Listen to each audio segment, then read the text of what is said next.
Bismillahirrahmanirrahim. Nahmaduhu wa nusalli wa nusallimu ala rasulillah wa ala alihi wa sahbihi ajma'in. Alhamdulillah hadirin jamaah Masjid At-Taqwa yang sama-sama mengharapkan ridha dan ampunan Allah Subhanahu wa taala. Bersyukur kita kepada Allah Subhanahu wa taala yang mana Allah masih memberikan kita kesempatan hidup, masih memberikan kita kenikmatan-kenikmatan. Hakikatnya ini adalah untuk bagaimana kita menjadi hamba Allah Subhanahu wa taala yang taat kepada Allah Subhanahu wa taala, menjalankan seluruh perintah Allah Subhanahu wa taala yang tertulis di dalam Al-Qur'an, agar kita digolongkan menjadi umat baginda Rasulullah SAW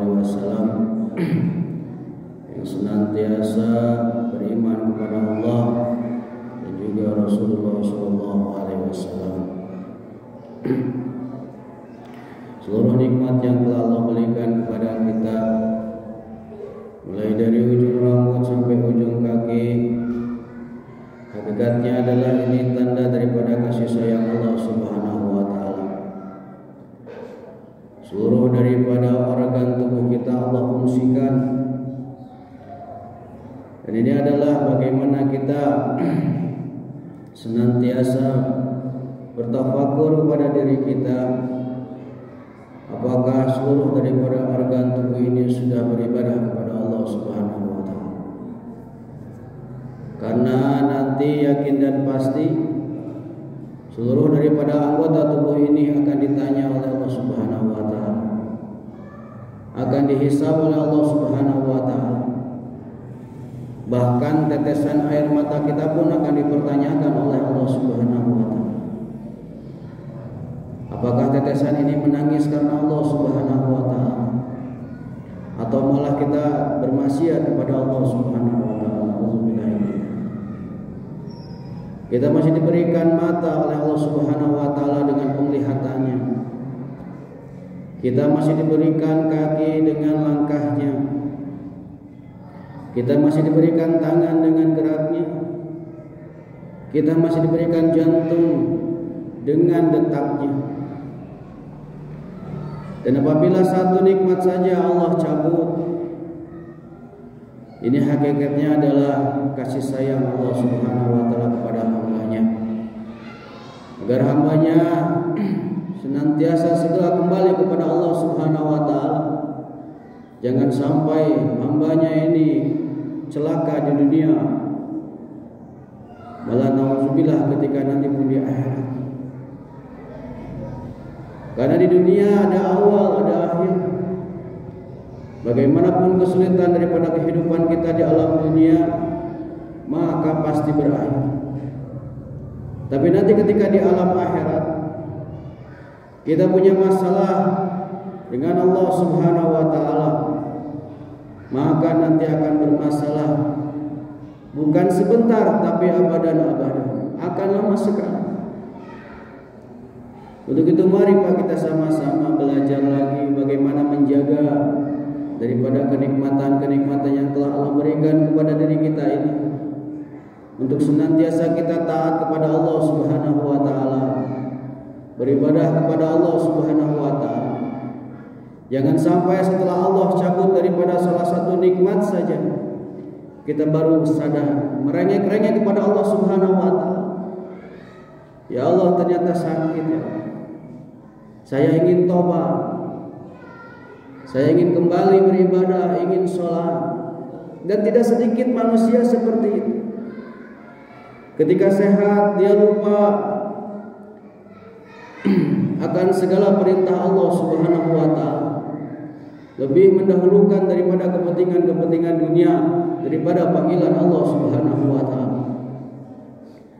Tapi ketika Allah cabut satu kenikmatannya saja, diberikan kesakitan, maka seorang hamba ini merengek-rengek ingin kembali sehat dan meminta hanya ingin sehat saja, bagaimana bisa beribadah kepada Allah Subhanahu wa taala. Tapi kabar baiknya hadirin Allah Subhanahu wa taala, apabila kita masih diberikan tarbiyah oleh Allah Subhanahu wa taala di alam dunia, diberikan kesakitan oleh Allah Subhanahu wa taala di alam dunia, kita diberikan sehat lagi oleh Allah Subhanahu wa taala, maka ini hakikatnya bagaimana Allah sayang kepada diri kita untuk kembali taat kepada Allah Subhanahu wa taala. Yang harus kita pikirkan adalah bagaimana ketika nanti di akhirat. Di akhirat ketika kita punya masalah dengan Allah Subhanahu wa taala, Allah jauhkan dari pandangannya dari diri kita. Nauzubillah min. Allah jauhkan pertolongannya pada diri seorang hambanya yang tidak taat kepada Allah Subhanahu wa taala. Ini akan jadi masalah besar hadirin. Ini akan menjadi masalah besar karena nanti di akhirat sudah tidak ada lagi yang bisa menolong. Sudah tidak ada lagi yang bisa mengingatkan. Sudah tidak ada lagi yang bisa mengajak taat kepada Allah Subhanahu wa taala. Semuanya nafsi-nafsi akan masing-masing. Untuk itu mari kita sama-sama manfaatkan waktu yang tersisa. Karena belum tentu besok atau lusa kita masih diberikan kesempatan hidup oleh Allah Subhanahu wa taala. Karena umur ini tidak berpandang pada usia, tidak berpandang kepada orang yang sakit saja. Tidak sedikit orang yang muda sudah dipanggil oleh Allah Subhanahu wa taala. Tidak sedikit orang yang sehat, pagi-pagi masih bisa bicara dengan kita, masih ngobrol dengan kita, tapi siang hari sudah meninggal, dipanggil oleh Allah Subhanahu wa taala. Dan ini hakikatnya adalah gambaran untuk kita, pelajaran untuk kita. Bagaimana kita senantiasa mempersiapkan kehidupan yang terbaik nanti di akhirat. Karena tidak ada kehidupan yang terbaik selain kehidupan nanti di akhirat yang di surganya Allah Subhanahu wa taala. Dan saat inilah kesempatan kita bagaimana membuat bekal-bekal yang terbaik. Karena perjalanan nanti di alam akhirat sangat panjang. Kita bayangkan di alam kubur saja, dari zaman Nabi Adam sampai saat ini manusia belum dibangunkan apabila mendapatkan nikmat kubur.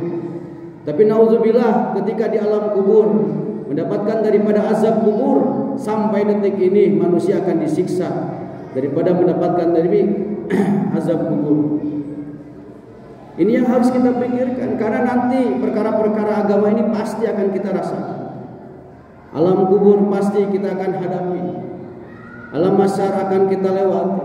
Alam mizan, alam sirat, dan juga surga dan neraka. Ini pasti akan kita hadapi.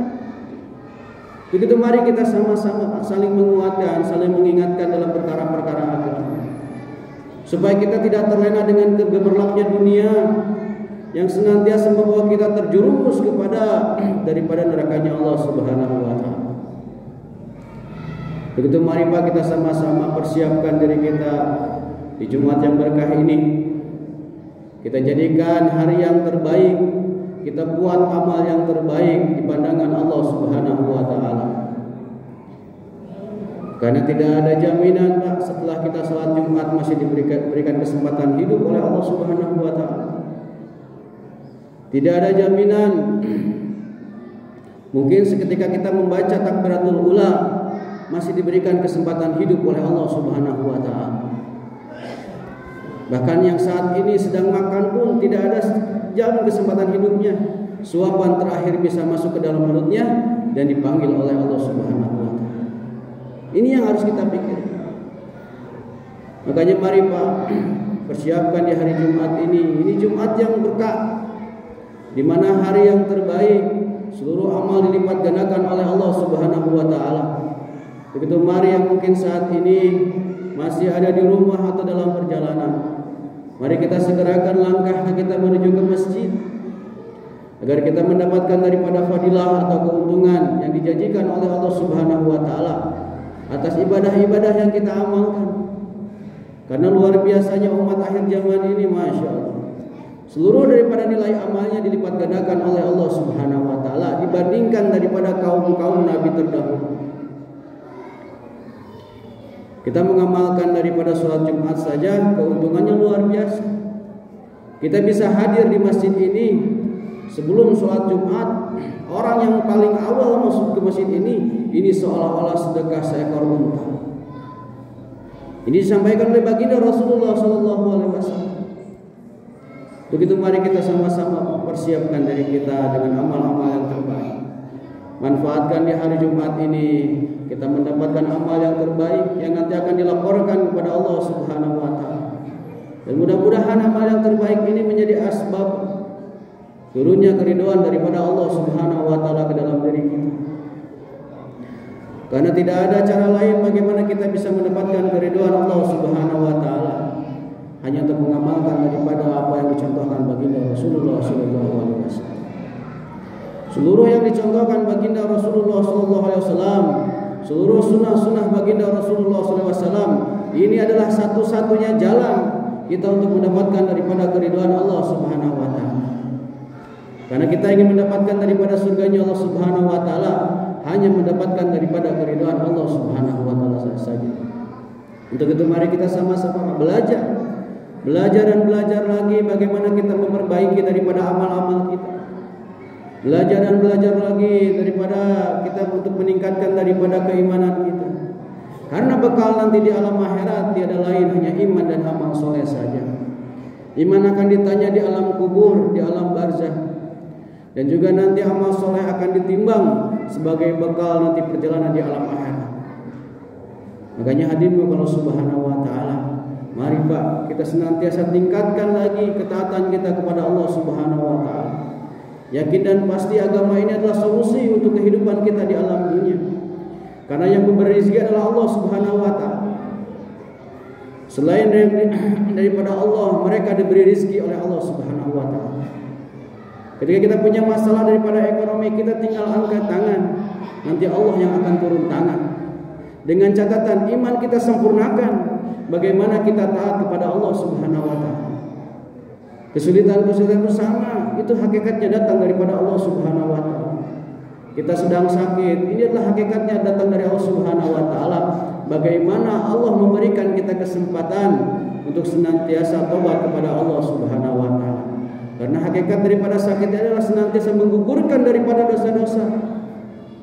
Begitu mari kita sama-sama lagi dan lagi Pak belajar meningkatkan daripada amal-amal yang terbaik. Amal yang terbaik hanyalah amal yang dicontohkan baginda Rasulullah sallallahu alaihi wasallam. Karena tidak ada amal yang akan diterima oleh Allah Subhanahu wa taala apabila amal ini tidak disanadkan kepada amalnya baginda Rasulullah sallallahu alaihi wasallam. Seluruh amal kita tidak akan diterima oleh Allah Subhanahu wa taala apabila kita tidak disanadkan kepada amalnya baginda Rasulullah sallallahu alaihi wasallam. Dan amal yang pertama akan dihisab, yang akan dipertanyakan oleh Allah Subhanahu wa taala adalah salat. Salat ini menjadi kunci daripada seluruh amal akan diterima oleh Allah Subhanahu wa taala. Amal zakat, amal haji, amal umroh, amal sedekah seluruhnya akan diterima apabila seorang hamba ini salat kepada Allah Subhanahu wa taala.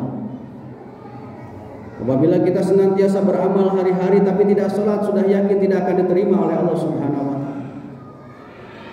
Dan salat ini pun akan diterima oleh Allah Subhanahu wa taala apabila salat ini disanadkan kepada amalnya baginda Rasulullah sallallahu alaihi wasallam.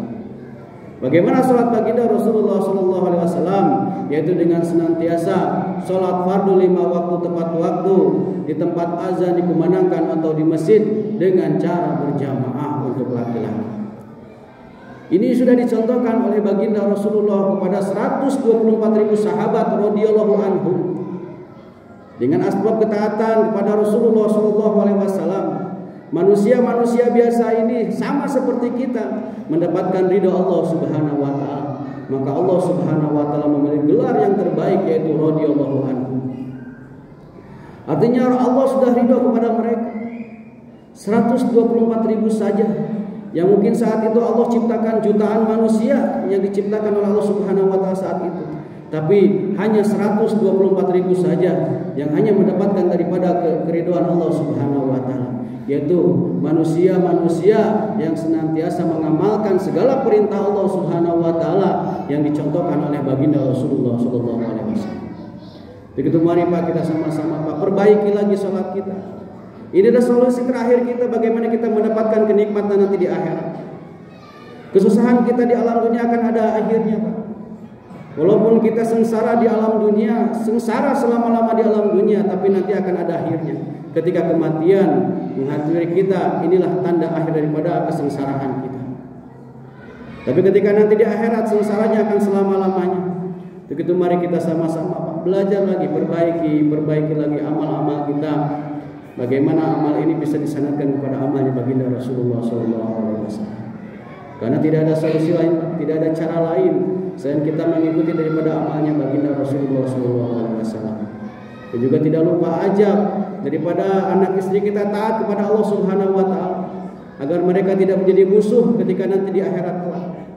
Bahwa mereka taat kepada Allah Subhanahu Wa Taala, menjalankan perintah Allah Subhanahu Wa Taala, yaitu menutup aurat secara sempurna dan juga menghidupkan amal agama di rumah. Bagaimana rumah ini bisa hidup seperti halnya masjid? Di rumah ada sholat, di rumah ada taklim, di rumah ada dakwah, di rumah ada perkhidmatan, supaya rumah ini akan menjadi saksi, tidak akan menjadi hujah di dalam diri kita ketika nanti di akhirat. Bahkan ketika di dalam rumah kita hidup amal agama yang dicontohkan baginda Rasulullah SAW, maka satu kamu pun tidak akan dihisap oleh Allah Subhanahu Wa Taala.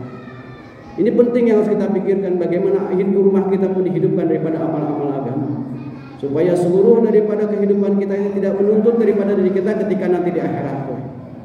Betul, mari kita sama-sama perbaiki lagi, hidupkan daripada sunnah, dari mulai ujung rambut sampai ujung kaki, dari mulai bangun tidur sampai tidur. Pelajari Pak sunnah-sunnah yang contohkan baginda Rasulullah SAW. Mudah-mudahan dengan amal sunnah ini menjadi asbab daripada mendapatkan keridhaan Allah Subhanahu Wa